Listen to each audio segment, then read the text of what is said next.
আমি ইউনিটিকে যে জয় করতে পারি, আমি কখনোই প্রতিহিংসা দিয়ে সেটা করতে পারি না। বন্ধুত্ব দেব, আমি ভালোবাসা পাবো, বন্ধুত্ব পাবো, আমি দেশকে এগিয়ে নিয়ে যাবো সকলেই মিলে। নেলসন ম্যান্ডেলা, উনিও নোবেল প্রাইজ পেয়েছেন 1993। আমাদের ডক্টর মোহাম্মদ ইউনুস, উনিও নোবেল প্রাইজ পেয়েছেন, প্রফেসর উনি পেয়েছেন 2006 সালে নোবেল প্রাইজ পাওয়া, এবং উনিও বিশ্ববরেণ্য ব্যক্তিত্ব, ইনিও বিশ্ববরেণ্য।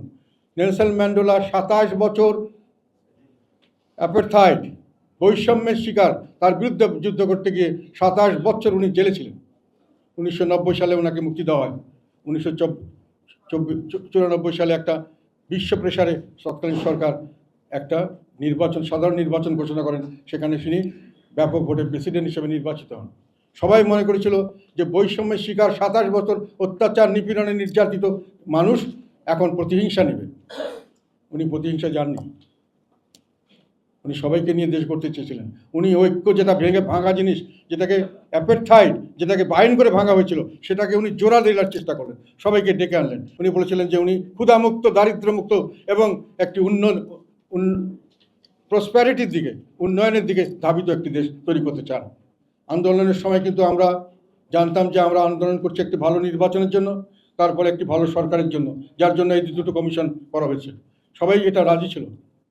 এখন আমরা অনেক কিছু শুনতে পাচ্ছি যে আন্দোলনের মুখ্য উদ্দেশ্য, তখন কথা হয়েছিল, সরকার থেকে দাবি করা হয়েছিল যে অনেক ধরনের জঙ্গি তৎপরতা হচ্ছে, অনেক ধরনের নাশকতামূলক কাজ হচ্ছে, অনেক জন্য হত্যাকাণ্ড করা হচ্ছে, যেটা সরকার করছেন না। আমরা তখন সরকারকে বলছিলাম, জনগণকে বিভ্রান্ত করবেন না, এই নাটক, জঙ্গি নাটক আমরা মানি না, এটা আপনারা বানিয়ে বলছেন। এখন অনেকে বলছেন যে এটার মধ্যে কিছুটা সত্যতা আছে। এখন প্রশ্ন আসে যে সত্যতা থাকলে, সেটা যদি সত্যতাই থাকে এবং সেটার উপর বেসিস করে আমরা যদি ধরনের একটা সিদ্ধান্ত নিতে চাই, যেটাকে বলা হচ্ছে যে আমরা একটা আলাদা ধরনের রাষ্ট্র গঠন করব, আলাদা সংবিধান গঠন করব, তাহলে সেটা তৎকালীন সময় জনগণের সামনে প্রকাশ করা উচিত ছিল কিনা, জনগণের ম্যান্ডেট সেই হিসাবে জনগণ আমাদেরকে দিয়েছে কিনা, সেটা জানলে কি জনগণ এই আন্দোলনে এইভাবে জড়িত থাকতো কিনা। যদি আমরা সংশয় হয়, যদি এরকম না থাকতো, এরকম যদি সংশয় করার কারণ থাকে, তাহলে এখন এটাকে আমি জনগণের ম্যান্ডেট হিসাবে কি ধরতে পারি? জনগণ এই রায় দিয়েছে বা এই ধরনের কার্যক্রম আমরা চালিয়ে দিতে পারি, জনগণের সমর্থন পেয়েছি আন্দোলনে জয়লাভ করে, এটা কি বলা সঠিক হবে, শোভন হবে? তখন তো আমরা এটা শুনিনি। যারা আন্দোলনে ছিলাম তারা তো জানতো না যে এই ধরনের কাজকর্মার কিছু হলেও হয়েছে। এখন এই সময়ের কাজে এইটা প্রশ্ন আসে যে এগুলোর প্রশ্নের, আমি মনে করি যে এগুলো মানুষের মনে জাগছে এখন। আর সবচেয়ে বড় কথা, আমি ইউনিটিকে যে জয় করতে পারি, আমি কখনোই প্রতিহিংসা দিয়ে সেটা করতে পারি না। সবসময় নেলসন ম্যান্ডেলা বলছেন, ভালোবাসা দেব, বন্ধুত্ব দেব, আমি ভালোবাসা পাবো, বন্ধুত্ব পাবো, আমি দেশকে এগিয়ে নিয়ে যাবো সকলে মিলে, আমি একতা পাবো।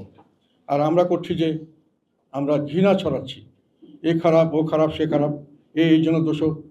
সবাই তো এক প্ল্যাটফর্মে ছিলেন, সবাইকে এক করে নেন, বুকে টেনে নেন, দেশকে সামনে নিয়ে যান, দেশের কাছে ভোট চান, ভোটে আপনি জড়িয়ে হবেন, আপনি কী ধরনের রাষ্ট্র গঠন করতে চান, কী ধরনের করতে চান, ভোটে জনগণ আপনাকে দিলে আপনি করবেন, কোনো অসুবিধা নেই।